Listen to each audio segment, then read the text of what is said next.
গতকাল সন্ধ্যা ৭টার দিকে রাজধানীর মিরপুর থেকে গ্রেপ্তার করা হয় মিল্টন সমাদ্দারকে। মিল্টন সমাদ্দারকে কেন পুলিশ গ্রেপ্তার করছে, কি করছে এই মিল্টন সমাদ্দার? মানুষ যে তার বিরুদ্ধে অভিযোগ আনছে সেটা কতটুকু সত্য? তো আজকের এই ভিডিওতে আমরা দেখব মিল্টনের সবকিছু। সে কতটা মানবিক নাকি মানবিকের আড়ালে ব্যবসা করতেছে সেটা দেখবো আজকের ভিডিওতে। তো আমি রাকিব আছি তোমাদের সাথে, আর তোমরা দেখছো বড় মিয়া।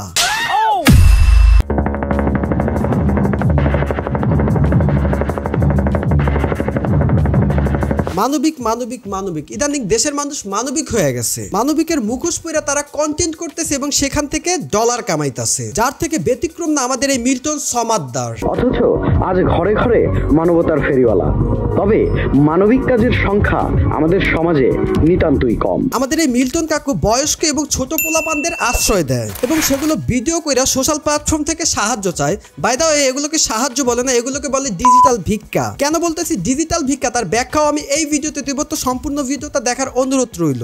সম্প্রতি অনুসন্ধানে তার বিরুদ্ধে বেরিয়ে আসছে একের পর এক ভয়ানক তথ্য। বের হচ্ছে মানবিক চেহারার আড়ালে লুকানো ভয়ঙ্কর রূপ।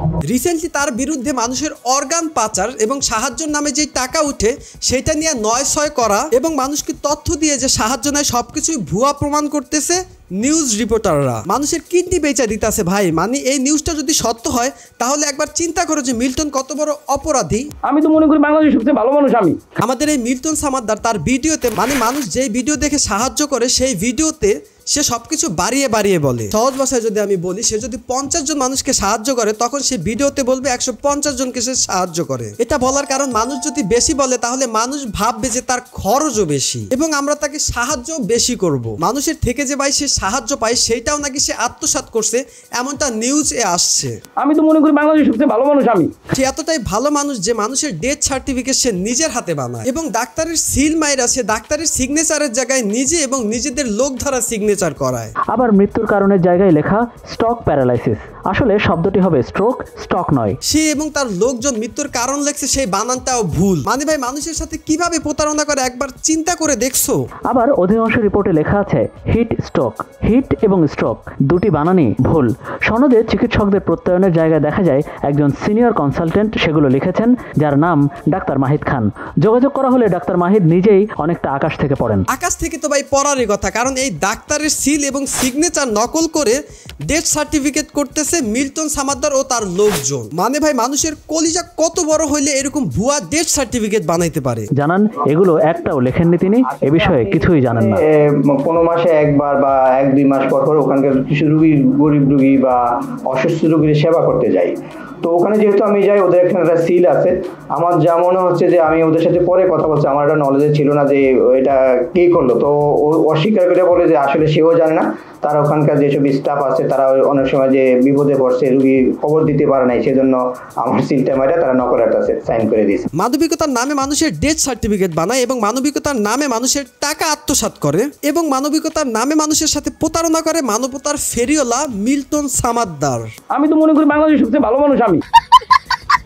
ভাইয়ের আমার ব্যাপারটা কিন্তু মোটেও হাসির নয়। আপনি যাকে মানবতার ফেরিওয়ালা বলতেছেন সে নাকি ভাই একসময় তার নিজ বাবাকেও মারছে। মানে ভাই মিল্টন সমাদ্দার নাকি তার বাবাকেও একসময় মারছিল এবং গ্রামবাসীরা তাকে গ্রাম ছাড়া করছে, এমনটা নিউজে আসছে। মানবিক কাজ আসলে ভাইরাল করার জন্য যারা করে তাদের মধ্যে মানবতাই নেই আমি মনে করি। মিল্টন হয়েছিল সেই লোক যারা মানুষকে সাহায্য করে এবং সাহায্য করে ভাইরাল হয় এবং ভাইরাল হয়ে অনেক টাকা কামায় এবং মানুষকে সাহায্য করার পর ভাইরাল হয়ে মানুষের সাহায্যের টাকা নিজেই সে আত্মসাৎ করে। কি ভাবতাছো মিল্টন শুধু বাংলাদেশে একটা? এরকম হাজার হাজার মিল্টন আছে যারা মানুষকে সাহায্যের নামে কন্টেন্ট বানায় এবং কন্টেন্ট থেকে অনেক ডলার ইনকাম করে। ইদানিং ভাই একটা জিনিস তোমরা দেখে থাকবা, মানুষকে সাহায্যের নামে তারা পানি, শরবত এবং সেলাইন দিয়ে কন্টেন্ট বানাইতেছে এবং সেই কন্টেন্ট থেকে হাজার হাজার ডলার ইনকাম করতেছে। আমার কথা হয় যদি তুই মানুষকে সাহায্য করবি ভাই সেটা কর, কিন্তু সেটা ভিডিও করে কন্টেন্ট বানানোর কি দরকার এবং সেটা দিয়ে ডলার কামানোর কি দরকার? তাহলে ভাই তোমরা বুঝতেই পারতেছো যে তারা মানুষকে কেন সাহায্য করে এবং সাহায্যের নামে যে টাকা কামায়, ডলার কামায় সেটা তো তোমরা জানো। আর ভাই তোমাদেরকে বলি, তোমরা কাকে ভাইরাল করবা কাকে ভাইরাল করবা না সেটা তোমাদের একান্ত ব্যক্তিগত ব্যাপার,